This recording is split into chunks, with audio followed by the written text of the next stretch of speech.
How's it going, everyone? It's Sam.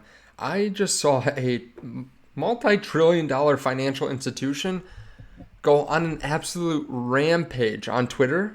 And not in a bad way. They went on a rampage posting so many bullish tweets about cryptocurrency. I want to talk you through that. If you don't mind, hit subscribe. Turn on the bell notification underneath the video so you can see future videos just like this one as soon as I post them. While you're down there, there is a link as well to Margex where you can trade cryptocurrencies on leverage. You can set it up in just a few minutes. There's no KYC, so it's super easy to set up. Send them your or put in your email, a password, check their terms and conditions, and then you can deposit in within just a few minutes. You can get your account started. You can trade all different kinds of assets. It's a really cool platform as well. It's got great features. It's also a little bit smaller at this point, so they have really, really good customer service compared to something like Coinbase or like Crypto.com. Some of those platforms are great, but it is really hard to reach someone if you have some kind of an issue. So check that out underneath the video. There's also a link down there to HGAaccess. We picked out a bunch of winners recently. One of the ones over the last week was Myro, and it's literally up about 600 or 700% since we talked about it in here. So definitely check this link out underneath the video. Now, Franklin Templeton, if you don't know who they are, a $1.5 trillion asset manager. A lot of this too has been like the last couple of years and the market's up. So it might be a multi-trillion dollar asset manager by now. One of the largest in the world. I mean, we're still talking about Fidelity and BlackRock a lot of the time, and they're bigger, but Franklin Templeton is like top 5, top 6, something like that. And they said, hi, everyone, for the next hour plus, our account is going to be taken over by some of the members of our digital assets research team. Keep in mind, they already have laser eyes. Like, this is crazy. This is probably the most bullish institution that I've seen on crypto. First of all, the first thing that they talk about is this. So I might have clicked the wrong thing there. 60-40 going forward, and then 60-40 plus Bitcoin. Basically saying like the old 60-40 portfolio doesn't make sense anymore. Like 60% stocks, 40% bonds for retirees, it doesn't make sense. You should add Bitcoin. I'm just filling in some context, but that's what they're showing in this meme, in this picture.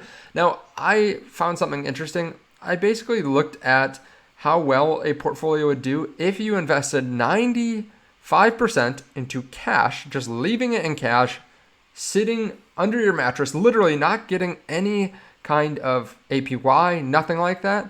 95% in cash and 5% in Bitcoin over the last 8 years.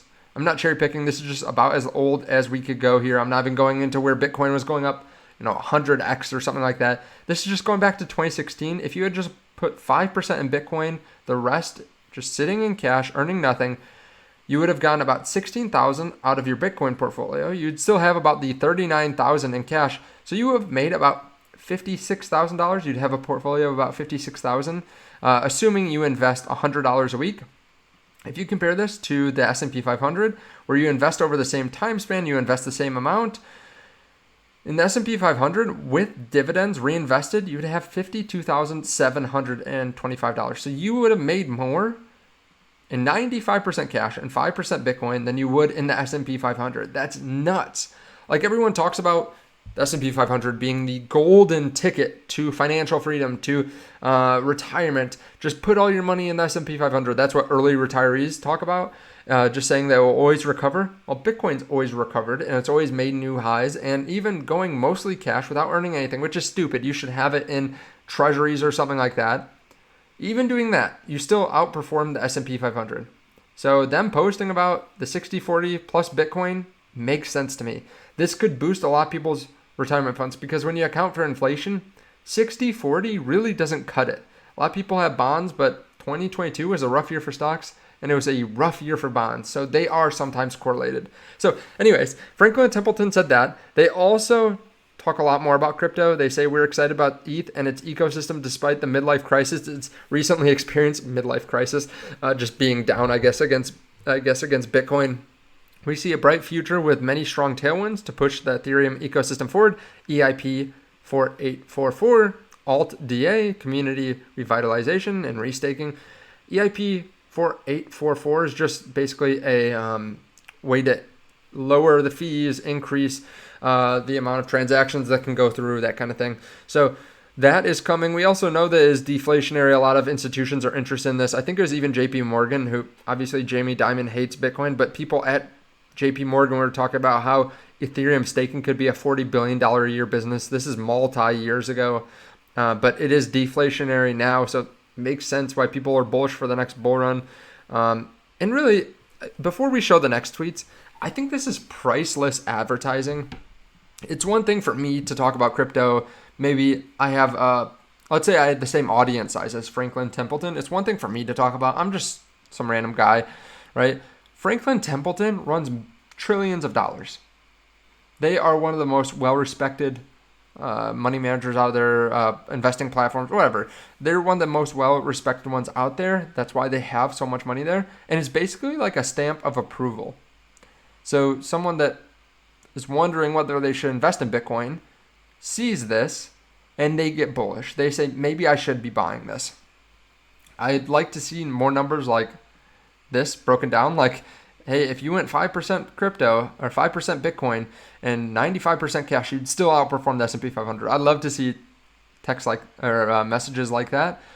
But it is priceless. I mean, we saw Fidelity, BlackRock, Franklin Templeton. They all posted on their homepage about the Bitcoin spot ETF. We're talking hundreds of millions of views coming from that. This is all going to cause inflows. I've actually had a decent number of individuals recently ask me for help on how to buy Bitcoin or what to buy. Literally today, my accountant asked me what he should buy in cryptocurrency. And I talked to him a little bit. Of course, I can't give him all my thoughts, but I talked to him a little bit about it. But that shows you, like, people are excited. Even though Bitcoin's down a little bit right now, like, altcoins aren't really down that much. Sure, a couple have pulled back, like Solana, Ethereum's down maybe $100, but a lot of altcoins are still doing well.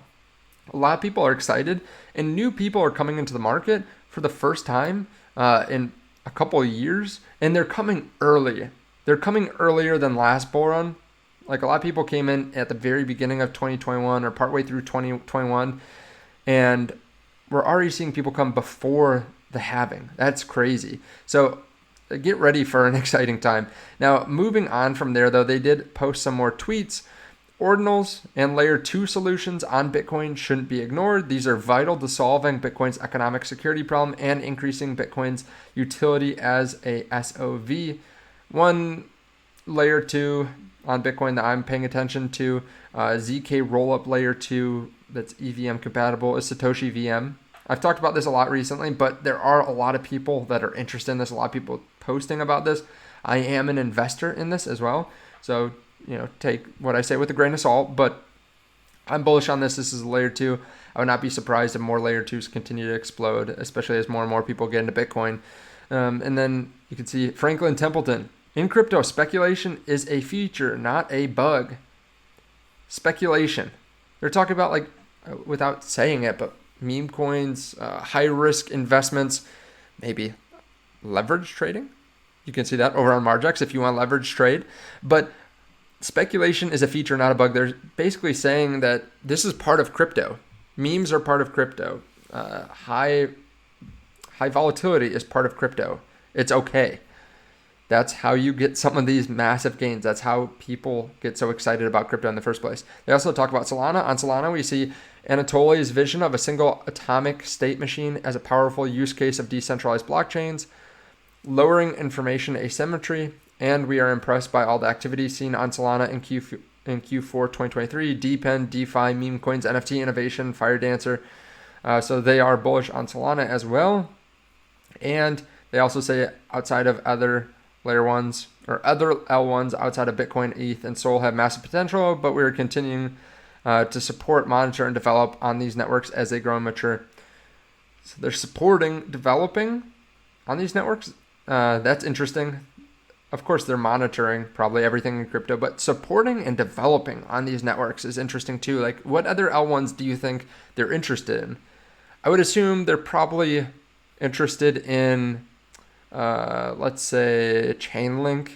I think that would make sense. Probably some layer 2s as well. But I'm going to continue to watch this. They're the most bullish large money managers I can think of out there, large institutions.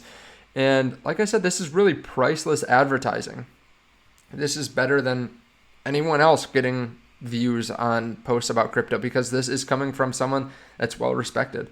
Of course, they could always be wrong, right? So you have to do your own research, but it's still great. Let me know your thoughts on this underneath the video. Check out the link to Margex and also to HGAccess underneath the video, and I'll see you in the next one.